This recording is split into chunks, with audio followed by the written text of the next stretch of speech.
அதுக்குன்னு ஒரு பாட்டு இருக்கு சார். அதுக்குன்னு ஒரு பாட்டு நான்லாம் பந்தோபஸ்து என்ன செய்யணும், 4 போலீஸை கூப்பிட்டு ஏற்றிட்டுப்பா, ரைடு அடி 4 பைசா அடி அதை பிடிச்சி கொடு. அதான் நான் தான் சொன்னேன், அவரை மாயம் வரணும், மாயம் பிடிச்சி ஏற்றி விட்டேன், காசு மட்டும் கேட்குறீங்க ரைடு போனேன் அப்படின்னு சொல்ல மாட்டேன்.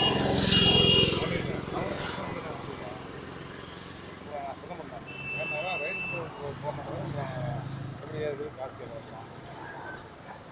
அவனை கூப்பிடாம போக முடியுமா?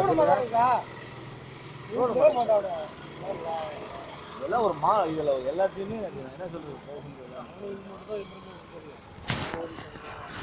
அழிவு ஆரம்பிச்சாங்க.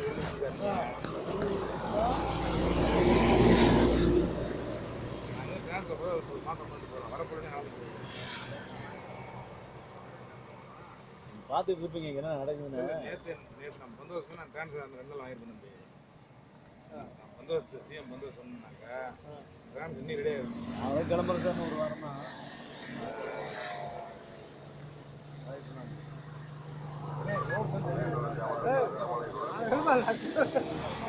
கவர்மெண்ட் காசு கேட்டா அது வேற புடிங்கிற செல்ல கொடுத்துட்டு போ. எங்கடா செல்ல கொடுத்துட்டு போடா. செல்ல கொடுத்துட்டு வண்டி சாவி நாங்க என்ன பண்றோம்? பிள்ளை இறக்கி விட்டு வண்டி எடுத்துட்டு வரியா?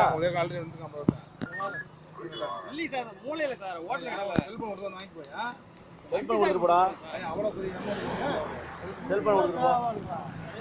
செல்போன் கொடுத்துருப்பா, அவர் டேட்டா கொடுத்துருப்பா, வந்து கொடுத்து காசு வந்து வாங்கி போ.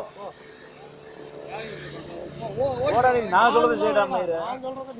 வண்டி நான் பாத்துக்கிறதா போய் அப்புறம் சாவி கொடுத்தா யார் ஏய் இல்ல அவன் இல்லங்க, அவனை சேவலிக்கு விட 2 சேவலி இல்லங்க போனா. ஆமா, அமெரிக்கால இருந்து விட்டு வரோம். அடுத்த நாட்டுக்கு எங்க போலாம், எங்க வண்டி சேவை வாங்காதீங்க. வண்டி சேவை வாங்காதீங்க. வண்டி சேவை வாங்கணும். அவன் வண்டி நம்ம பார்த்து முடியாது, அவனுக்கு கேஸ் பண்ணி போட்டு அவனை வந்து வண்டியை பார்த்து கொண்டு போய் மொபைல் தான், மொபைல் கொடுறா.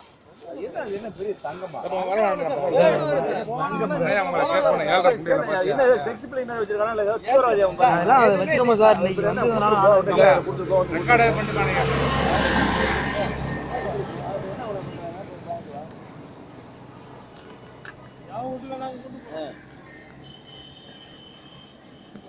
கூப்பிடு ஃபோன் பண்ணு. சார் வண்டி சேவை விட்டு போட்டா அவ்வளோ நம்ம தான் பார்த்துக்கணும் சார். நமக்கு எதுக்கு உங்களுக்கு அதெல்லாம் வண்டியில வேண்டாம்.